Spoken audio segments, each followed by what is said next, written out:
Saudara-saudari terkasih, kemarin hari ini kita telah mendengar dalam bacaan pertama mengenai keadaan Israel pada masa hakim-hakim.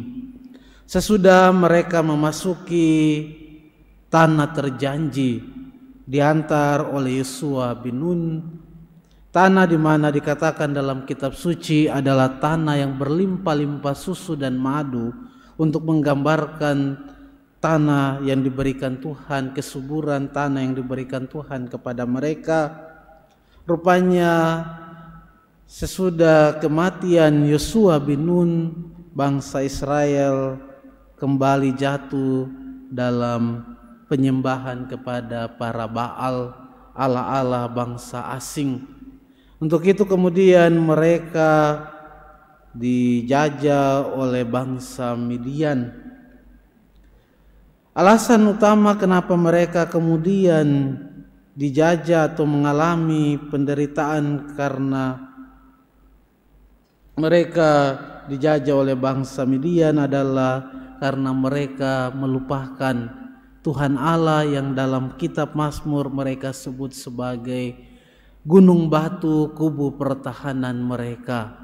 Bangsa Israel melupakan Allah yang dengan gagah perkasa menghantar mereka keluar dari tanah perbudakan di Mesir, membimbing mereka, memberi mereka makan di padang gurun, memberi mereka minum dari gunung batu.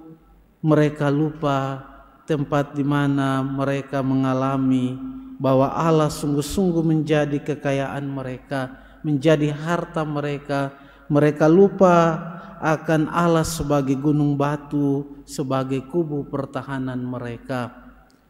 Dan itulah yang membuat mereka kemudian mengalami penderitaan di tanah terjanji. Mereka lupa Allah yang luar biasa, yang menjadi tempat aman bagi mereka, kubu pertahanan yang melindungi mereka. Nah, inilah yang juga dalam bacaan Injil kemarin kita mendengar anak muda yang datang kepada Yesus dan bertanya tentang hidup kekal, dan ketika Tuhan menantang dia untuk menjual harta miliknya, dia kemudian mundur.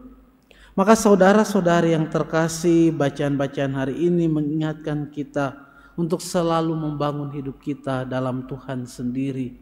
Ketika kita menjadikan hal-hal lain sebagai harta berharga kita, ketika kita menjadikan hal-hal lain sebagai sumber aman kita dan melupakan Tuhan, menomor 2, 3, bahkan terakhirkan Tuhan, maka kita akan kehilangan hidup yang kekal. Hidup yang kekal adalah sebuah anugerah dari Tuhan sendiri, dan kita dituntut untuk menjadikan Tuhan sungguh-sungguh yang berharga dalam hidup kita. Sehingga itulah ketika kita menjadikan Tuhan sebagai harta yang berharga, kubu pertahanan kita, maka kita akan berani untuk meninggalkan hal-hal yang memberatkan hidup kita, hal-hal yang membuat kita tidak dapat masuk melalui lubang jarum. Maka mari kita mohon rahmat Tuhan dalam Ekaristi ini, agar kita berani juga meninggalkan hal-hal yang memberatkan kita, sehingga kita bisa masuk ke dalam kerajaan Allah seperti melewati unta yang melewati lubang jarum, karena ia meninggalkan banyak beban sehingga ia bisa masuk melewati lubang jarum.